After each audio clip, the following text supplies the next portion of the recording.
الحمد لله وحده والصلاة والسلام على من لا نبي بعده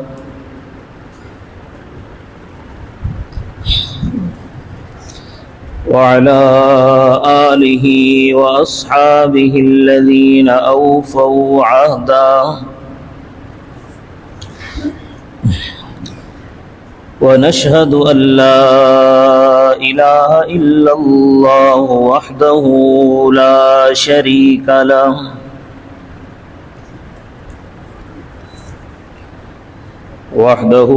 شريك له في الخلق والأمر إرغاما لمن جحد به وكفر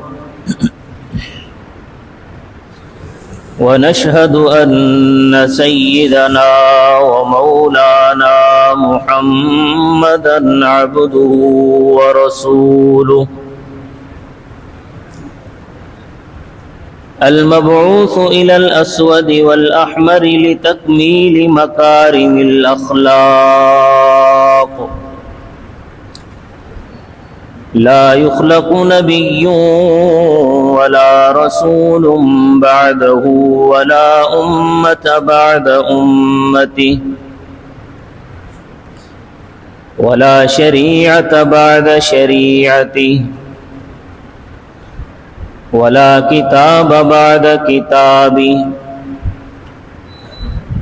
صلى الله تعالى عليه وعلى آله وأصحابه الذين هم خلاصة العرب العرباء وخير الخلائق بعد الأنبياء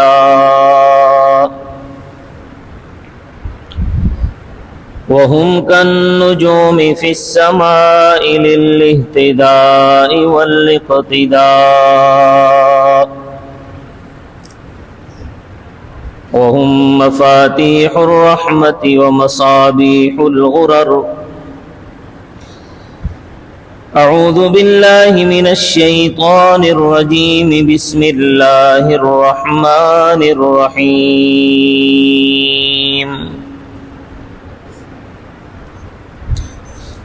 واذكروا إذ أنتم قليل مستضعفون في الأرض تخافون أن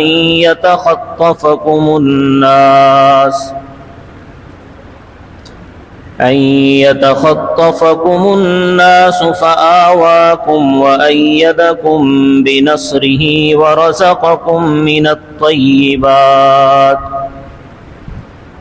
ورزقكم من الطيبات لعلكم تشكرون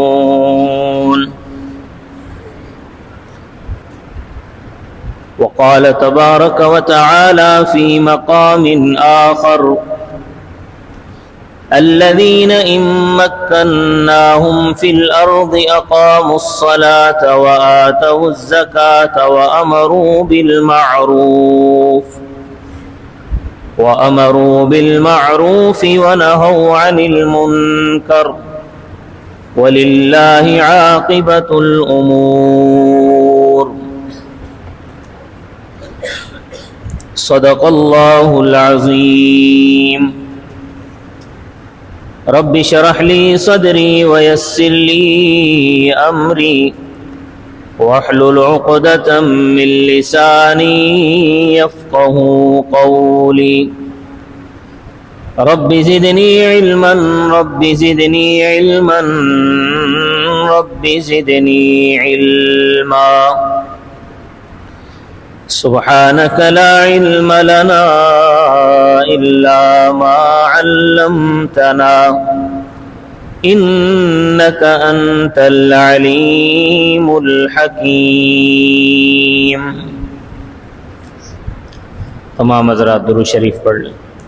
اللهم صل على محمد وعلى آل محمد كما صليت على إبراهيم وعلى آل إبراهيم إنك حميد مجيد. اللهم بارك على محمد وعلى آل محمد كما باركت على إبراهيم وعلى آل إبراهيم إنك حميد مجيد.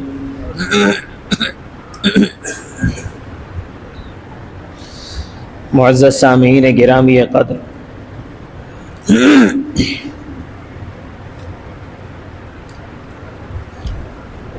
چند دنوں کے بعد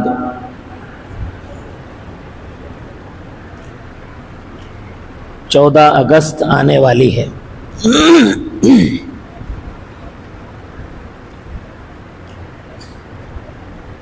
یہ 14 اگست تاریخی اہمیت کا حامل دن ہے.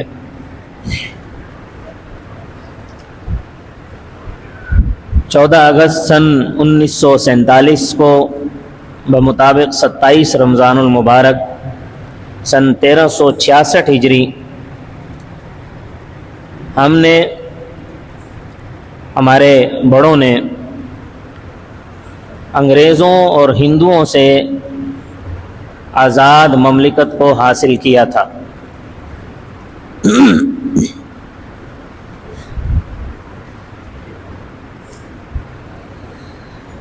اور یہ آزاد مملکت جس میں آج ہم رہ رہے ہیں، اس کو حاصل کرنے کے لیے بڑی قربانیاں دی گئی تھیں. پس منظر اس کا یہ ہے کہ ہندوستان پر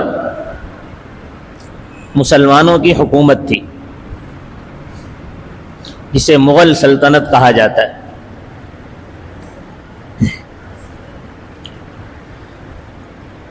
اور اس اسلامی حکومت میں ہندوستان اتنا ترقی یافتہ اور مال و دولت سے مالا مال ملک تھا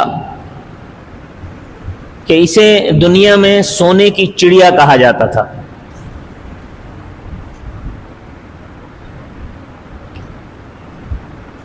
انگریز نے اس سونے کی چڑیا کو لوٹنے کا پروگرام بنایا اور بظاہر ہندوستان میں تاجر بن کر داخل ہوئے اور بتدریج مسلمانوں کی حکومت کو ختم کیا.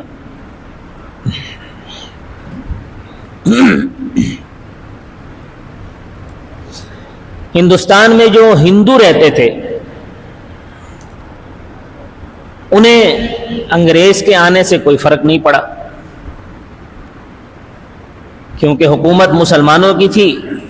وہ پہلے بھی محکوم تھے، انگریز کے آنے کے بعد بھی محکوم رہے.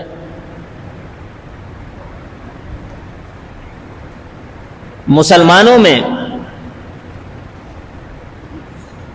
اس کا رد عمل پایا جانا یہ فطری تھا. چنانچہ اس وقت کے بہت بڑے عالم دین حضرت شاہ عبدالعزیز محدث دہلوی رحمۃ اللہ علیہ نے انگریز کے خلاف جہاد کا فتویٰ دے دیا. یہ سن 1831 کی بات ہے. اور پھر انہی کے خاندان میں سے حضرت سید احمد شہید اور حضرت شاہ اسماعیل شہید رحمۃ اللہ علیہ نے 30 سال تک انگریز کے خلاف جہاد کیا اور جد و جہد کی. بالآخر 1833 میں بالا کوٹ کے مقام پر انگریز سے لڑتے ہوئے شہید ہو گئے. ان کے مزارات آج بھی وہاں موجود ہیں.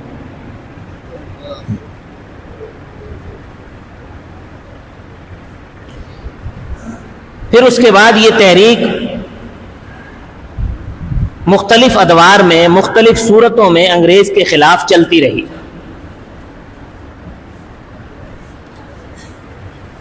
بالآخر 1857 میں شاملی کے میدان میں انگریز کے خلاف ایک بہت بڑا معرکہ ہوا، بہت بڑی لڑائی ہوئی، لیکن وسائل کی اور اسلحے کی کمی کی وجہ سے مسلمانوں کو شکست ہوئی۔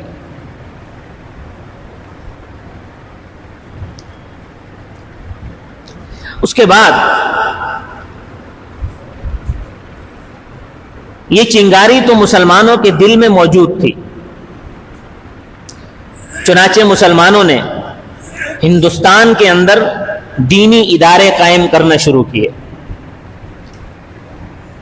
تاکہ ان اداروں کے ذریعے سے افرادی قوت بھی میسر آئے اور انگریز کے خلاف تحریک چلانے میں بھی یہ ادارے مددگار اور معاون ثابت ہوں۔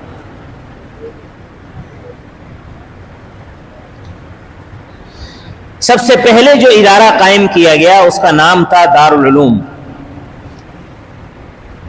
جو ہندوستان کے ایک قصبے دیوبند کے اندر جس کی بنیاد رکھی گئی۔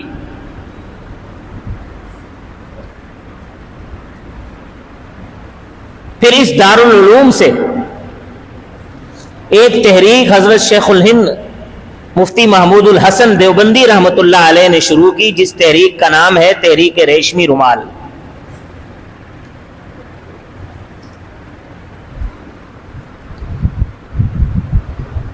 حضرت شیخ الہند نے تحریک ریشمی رومال شروع کی، جس میں مختلف جو اسلامی ممالک تھے ان کے بادشاہوں سے ملاقاتیں کی جا کر، اور یہ تحریک انتہائی خفیہ تحریک تھی۔ اس تحریک کا مقصد یہ تھا کہ باہر سے جو ہندوستان کے اندر کے مسلمان ہیں، یہ باہر کے جو مسلم سلاطین ہیں، یہ ان کی مدد کے لیے باہر سے انگریز پر حملہ کریں اور اندر سے مسلمان انگریز کے خلاف بغاوت کریں گے۔ چنانچہ حضرت شیخ الہند رحمۃ اللہ علیہ نے افغانستان کے بادشاہ سے ملاقات کی، اسی طرح ترکی کے بادشاہ سے ملاقات کی، شریف مکہ سے حرمین میں جا کر اس سے ملاقات کی، لیکن جو شریف مکہ تھا، جو وہاں کا جو گورنر تھا، وہ غدار نکلا۔ اس نے حضرت شیخ الہند رحمۃ اللہ علیہ کو گرفتار کروا دیا اور سارا پلان انگریز کے سامنے رکھ دیا۔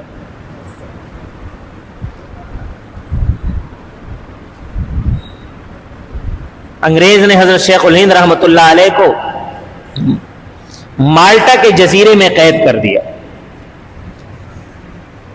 اور 80,000 علماء کو سولی پر لٹکا دیا گیا، 80,000 علماء کو پھانسی دے دی گئی۔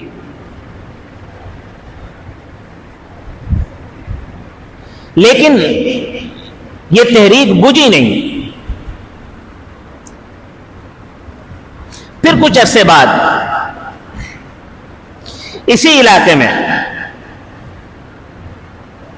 کیونکہ آزادی تو مسلمانوں کے لیے ضروری تھی، مسلمان حکمران رہے تھے، اور آزادی حاصل کرنے کے لیے ضروری ہوتا ہے کہ آدمی مرنا سیکھے۔ علماء نے قربانیاں دی اور مر کے دکھایا۔ ایک واقعہ مشہور ہے کہ ایک چین کا ایک بادشاہ تھا، وہ ایک جنگل میں گیا سیر و تفریح کرنے کے لیے۔ وہاں اس نے دیکھا کہ بہت سارے طوطے وہاں گھوم رہے ہیں۔ اس نے ایک طوطے کو پکڑ لیا، طوطے کو پکڑ کے اپنے محل میں لے آیا۔ وہ طوطا اسے بڑا اچھا لگا، بڑا خوبصورت تھا۔ وہ اسے اپنے محل میں لے آیا، اس کے لیے سونے کا پنجرا بنوایا اور اس طوطے کو سونے کے پنجرے میں رکھا، اور اس کے لیے قسم قسم کی چیزیں اس کو کھلائی جاتی تھیں، پھل فروٹ، اس کے لیے کھانا، وافر مقدار میں سب کچھ میسر تھا۔ کچھ عرصے کے بعد وہ بادشاہ دوبارہ جنگل میں جانے لگا۔ وہ طوطا بول بھی سکتا تھا، بولنے والا طوطا تھا۔ تو اس بادشاہ نے طوطے سے کہا کہ میں دوبارہ جنگل میں جا رہا ہوں، اپنے ساتھیوں کے لیے کوئی پیغام دینا ہو تو بھیج دینا، بتا دو مجھے، میں ان کو پیغام پہنچا دوں گا۔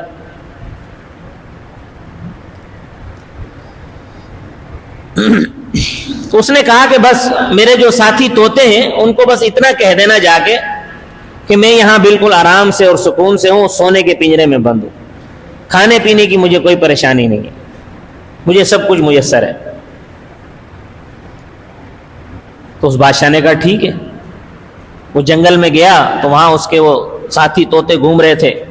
اس نے ان طوطوں سے کہا کہ تمہارا جو وہ ساتھی طوطا ہے اس نے آپ لوگوں کے لیے یہ پیغام بھیجا ہے کہ میں یہاں بالکل سکون سے ہوں، سونے کے پنجرے میں بند ہوں اور مجھے کھانے پینے کی کوئی پریشانی نہیں ہے۔ تو وہ جو طوطے تھے انہوں نے جب یہ سنا تو وہ سارے کے سارے مر کر گر پڑے نیچے۔ یہ بڑا حیران ہوا کہ یہ کیا بات ہوئی، میں نے تو ایک پیغام دیا ہے تو سارے کے سارے مر کے نیچے گر گئے۔ یہ وہاں سے جب واپس اپنے محل میں پہنچا تو طوطے نے اس سے پوچھا کہ آپ نے میرا پیغام پہنچا دیا تھا؟ اس نے کہا ہاں پہنچا دیا۔ تو اس نے پوچھا کہ کیا جواب دیا میرے ساتھیوں نے؟ تو اس نے کہا کہ وہ تو سارے مر کے گر گئے، بس یہ سننا تھا وہ بھی مر کے گر گیا۔ یہ بڑا حیران ہوا، یہ تو عجیب بات ہو گئی، اسے کچھ سمجھ میں نہیں آیا۔ بہرحال وہ طوطا مر گیا تھا، اسے دکھ بھی بڑا ہوا، اس نے اس کو پنجرے سے نکالا اور پھینک دیا۔ باہر جیسے ہی اس کو پھینکا وہ اڑ کے چلا گیا، اڑ کے دور جا کے بیٹھا۔ اس نے پوچھا یہ کیا؟ اس نے کہا کہ میرے طوطوں نے، جو میرے ساتھی تھے، انہوں نے مجھے سمجھایا ہے کہ اگر آزادی حاصل کرنی ہے تو مرنا سیکھنا ہوگا۔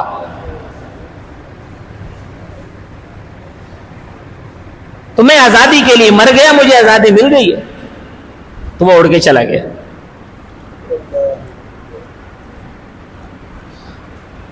تو آزادی حاصل کرنے کے لیے مرنا سیکھنا پڑتا ہے۔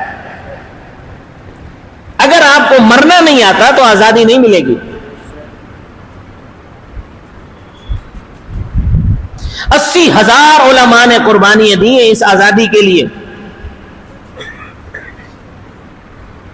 سولیوں پہ لٹک گئے، ان کے نیچے آگ کے چیخے جلا دیے جاتے تھے، جن علماء کی گوشت کی اور ان کی چربی سے وہ چیخے بجھا کرتے تھے۔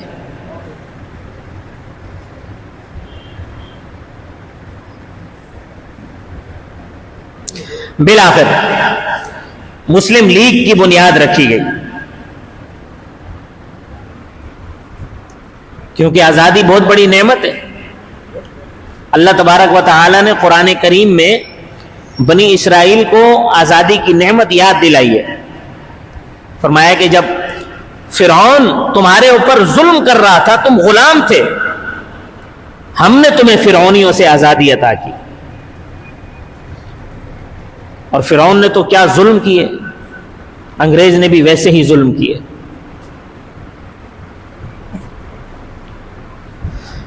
چنانچہ ہندوستان کے اندر 2 قومی نظریے کی بنیاد پر ایک تحریک اٹھی جس نے الگ وطن کا مطالبہ کر دیا۔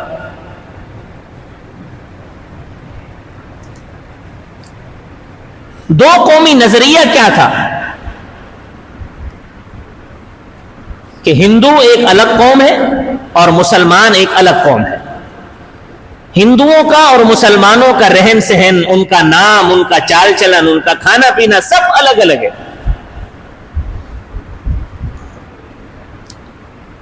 لہذا ہم ان کے ساتھ نہیں رہ سکتے۔ قرآن کریم میں بھی اس کی تائید موجود ہے۔ فرمایا هو الذی خلقکم فمنکم کافر ومنکم مؤمن، کہ تمہیں پیدا اللہ نے کیا ہے، لیکن اس کے بعد پھر یہ 2 گروہ ہو گئے۔ فمنکم کافر، ایک گروہ کافروں کا اور ایک گروہ مومنوں کا۔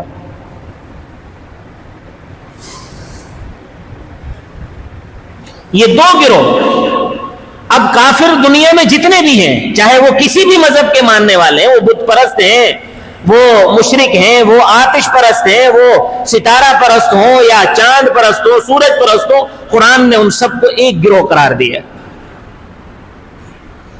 اور مسلمانوں کو ایک گروہ قرار دیا۔ چنانچہ 2 قومی نظریے کی بنیاد پر ہندوستان میں ایک تحریک اٹھی جس نے الگ وطن کا مطالبہ کر دیا۔ اور اس الگ وطن کے مطالبے کا مقصد کیا تھا؟ اور یہ مقصد اس وقت جو لوگ موجود تھے وہ تاجر تھے یا وہ مزدور تھے یا وہ عام مسلمان تھے یا وہ سیاستدان تھے یا وہ علماء تھے یا وہ عامی آدمی تھے، سب کو معلوم تھا وہ مقصد تھا لا الہ الا اللہ محمد الرسول اللہ کا نظام قائم کرنا. یہ الگ وطن لینے کا مقصد تھا.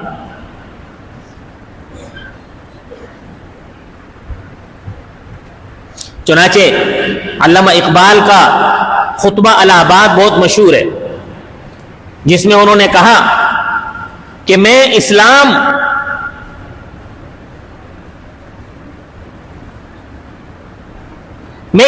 کے مفاد میں اور دین کے مفاد میں ایک الگ وطن کا مطالبہ کرتا ہوں.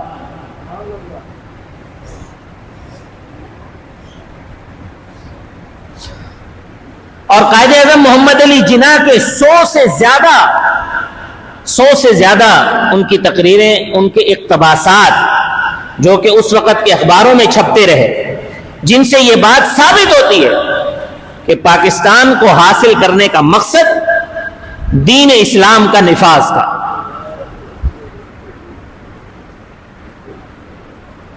قرآن و سنت کا نظام تھا. ان میں سے چند ایک اقتباسات آپ کو سنا دیتا ہوں. 4 مارچ سن 1946 کو شیلانگ کے مقام پر قائد اعظم نے کہا کہ اسلام ایک مکمل ضابطۂ حیات ہے. اسلام میں دین کو سیاست سے الگ نہیں کیا جا سکتا. ہر مسلمان کے پاس قرآن کا نسخہ ہونا چاہیے تاکہ وہ اس کے ذریعے سے اپنے لیے رہنمائی حاصل کر سکے. دوسرا اقتباس 25 جنوری سن 1941 کو کراچی بار میں خطاب کرتے ہوئے کہا کہ میرے علم میں یہ بات لائی گئی ہے کہ بعض شر پسند لوگ جان بوجھ کر شرارت اور پروپیگنڈا کر رہے ہیں کہ پاکستان کے آئین کی بنیاد شریعت پر نہیں ہوگی، جبکہ ہماری زندگی پر اسلام کے اصولوں کا اطلاق آج بھی اسی طرح ہے جس طرح 1300 سال پہلے تھا. اسی طرح 30 اکتوبر سن 1947 کو لاہور میں جلسہ عام کے موقع پر کہا کہ اگر ہم قرآن کریم سے رہنمائی حاصل کریں تو فتح ہماری ہوگی. میرا آپ تمام لوگوں سے مطالبہ ہے کہ پاکستان کو اسلام کا قلعہ بنانے کے لیے بڑی سے بڑی قربانی دینے سے دریغ نہیں کرنا ہے. اسی طرح 13 جنوری 1948 کو اسلامیہ کالج پشاور میں کہا کہ ہم نے پاکستان بنانے کا مطالبہ زمین کا ٹکڑا حاصل کرنے کے لیے نہیں کیا ہے کہ ہمیں ایک زمین کا ٹکڑا مل جائے، بلکہ ہم ایسی تجربہ کار حاصل کرنا چاہتے ہیں جہاں ہم اسلامی اصولوں کو آزما سکیں. 100 سے زیادہ اس طرح کے اقتباسات ہیں جن سے یہ پتہ چلتا ہے کہ ہمارے قائدین جو پاکستان حاصل کرنا چاہتے تھے، یہ جو زمین کا ٹکڑا حاصل کرنا چاہتے تھے، مقصد اس کا یہ تھا کہ ہم زمین کے اس ٹکڑے میں اللہ کا نظام نافذ کریں گے. چنانچہ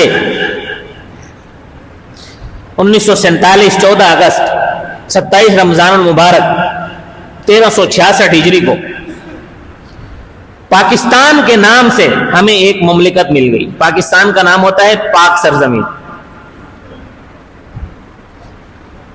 پاکستان بنتے ہی 1949 میں ایک قرارداد مقاصد اسمبلی میں پیش کی گئی جس کے بنیادی نقطے یہ تھے. نمبر 1، پہلا نقطہ یہ تھا کہ پاکستان ایک اسلامی فلاحی ریاست ہے. دوسرا نقطہ یہ تھا کہ پاکستان کے اندر حاکمیت مطلقہ اللہ کی ہوگی. اسلام سے متصادم کوئی قانون پاکستان میں نہیں بن سکے گا. اور تیسرا نقطہ یہ تھا کہ اسلام پاکستان کا سرکاری مذہب ہوگا. یہ ایک بنیادی پوائنٹ تھے اور اسمبلی نے اس قرارداد مقاصد کو پاس کر دیا اور یہ آئین کا حصہ ہے. اب بھی آئین میں یہ موجود ہے کہ اسلام پاکستان کا سرکاری مذہب ہے اور اللہ کی حاکمیت سب سے مقدم ہے. جو حکومت بنے گی وہ اللہ تبارک و تعالی کی نائب کے طور پر اس ملک میں کام کرے گی, خلیفہ کے طور پر کام کرے گی.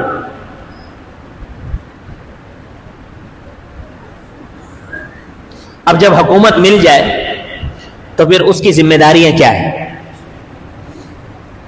اس سے بھی قرآن سے رہنمائی ملتی ہے.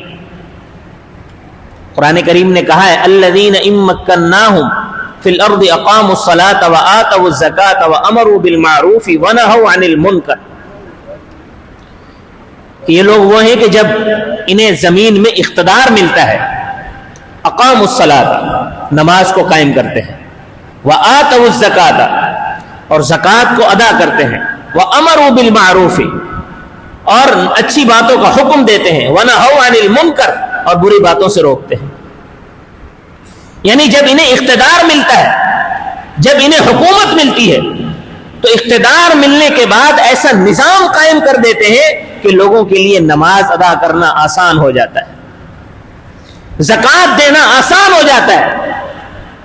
وَأَمَرُوا بِالْمَعْرُوفِ وَنَهُوا عَنِ الْمُنْكَرِ, چونکہ یہ امر بالمعروف اور نہیں عن المنکر یہ طاقت کے ساتھ خاص ہے کہ اگر آپ کے پاس حکومت ہو اور طاقت ہو تو امر بالمعروف اور نہیں عن المنکر آسانی سے ہو سکتا ہے.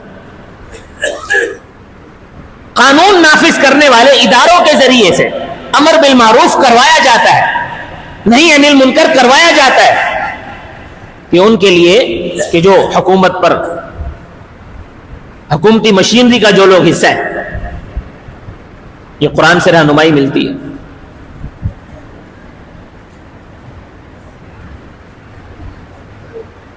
لیکن ہمارے ساتھ اس ملک کو حاصل کرنے کے بعد ہو گیا فراڈ.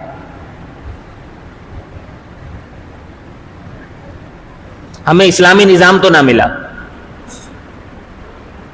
ہمیں اسلامی نظام, ہمیں تو جمہوریت ملی ہے, وہی انگریزوں والا نظام, وہی ان کا قانون, سب کچھ وہی ہمیں مل گیا. یہاں پر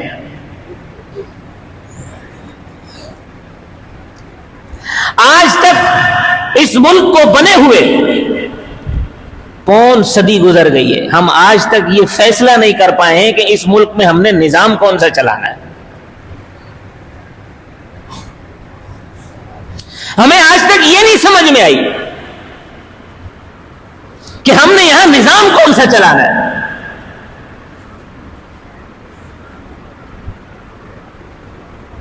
پہلا فراڈ ہمارے ساتھ یہ ہوا, اس ملک پر چند خاندانوں کو مسلط کر دیا گیا. وہ چند خاندان ایسے مسلط ہوئے, اس ملک کو دیمک کی طرح چمٹے کہ انہوں نے کھا کھا کر اس ملک کو کھوکھلا کر دیا. اور ہم آج تک ان خاندانوں سے جان نہیں چھڑا پائے. ابھی تو واضح آ رہا ہے سب کچھ کہ کوئی تقریباً ٹوٹل 40 خاندان ہیں جو اس ملک پر مسلط ہیں, اور ان 40 خاندانوں نے پورے ملک کی عوام کا خون چوس لیا ہے.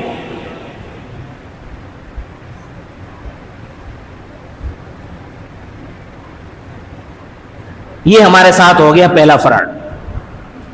نظام تو ہمیں اسلامی کیا ملتا, ہم تو مزید ان کے شکنجے میں جکڑے گئے. دوسرا فراڈ یہ ہوا ہمارے ساتھ, حضور اکرم صلی اللہ علیہ وسلم کی ختم نبوت کو اس ملک میں متنازع بنا دیا گیا.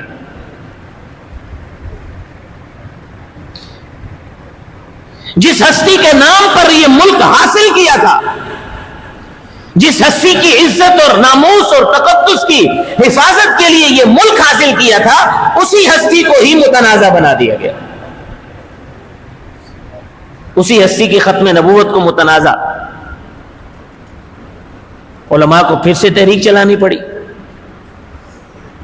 10,000 لوگوں نے قربانی دے کر اس مسئلے کو حل کروایا، لیکن اس کے بعد سے آج تک بار بار اس ختم نبوت میں حملے کیے جاتے ہیں، بار بار ختم نبوت کے معاملے پہ کبھی حکومتی مشینری کی طرف سے، کبھی عدالتوں کی طرف سے، کبھی کسی کی طرف سے، کبھی کسی کی طرف سے بار بار حملے کیے جاتے ہیں۔ اور تیسرا فراڈ ہمارے ساتھ یہ ہوا کہ اس ملک کی معیشت کو سود کے حوالے کر دیا گیا۔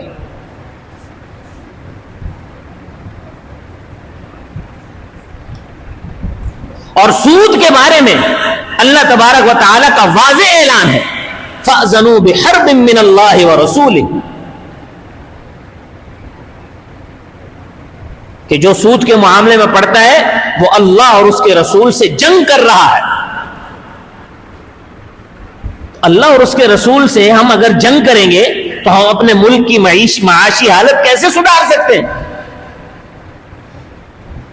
ہمارے ملک کی معیشت جو سودی معیشت ہے وہ اللہ اور اس کے رسول سے جنگ کر کے کیسے ٹھیک ہو سکتی ہے؟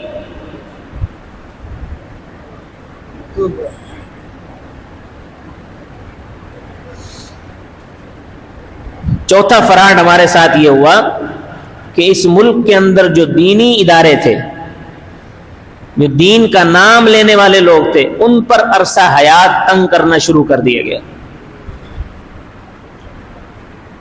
وقتاً فوقتاً۔ کبھی ان کے فنڈ بند کر دو، کبھی ان کو جو ان کے ساتھ جو تعاون کرتے ہیں ان کا بایو ڈیٹا اکٹھا کرو، کبھی ان کو اٹھا کر غائب کر دو، ان سے پوچھ گچھ کرو کہ تمہیں پیسہ کون دیتا ہے، تم اپنے ادارے کیسے چلاتے ہو۔ ایسی ایسی رکاوٹیں کھڑی کری کہ یہ ادارے بند ہو جائیں۔ اسلام کے نام پر یہ ملک لیا تھا، اور اسلامی جو ادارے تھے، جو دینی ادارے تھے، ان پر عرصہ حیات تنگ کرنا شروع کر دیے گئے۔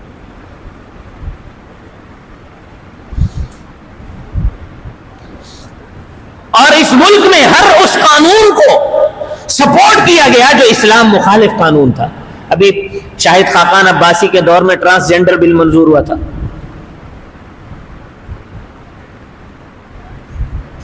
جبکہ اس ملک کے آئین میں یہ لکھا ہوا ہے کہ قرآن و سنت کے مخالف کوئی قانون پاکستان میں نہیں بنے گا، لیکن قانون بن بھی رہے ہیں اور نافذ بھی ہو رہے ہیں۔ بلکہ اب تو کچھ زعماء نے یہاں تک کہنا شروع کر دیا ہے کہ پاکستان اسلام کے نظام کے لیے حاصل نہیں کیا گیا تھا، بلکہ یہ تو مسلمانوں کی معاشی حالت اور آزادی سے زندگی گزارنے کے لیے حاصل کیا گیا تھا۔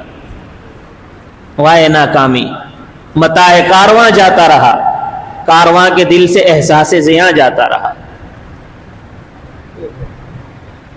پاکستان کی معاشی اور اقتصادی اور سیاسی حالت اس وقت جو ہے وہ کسی سے مخفی نہیں ہے۔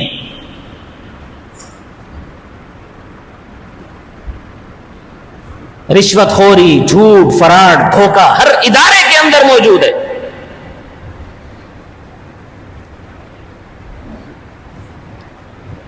اور عوام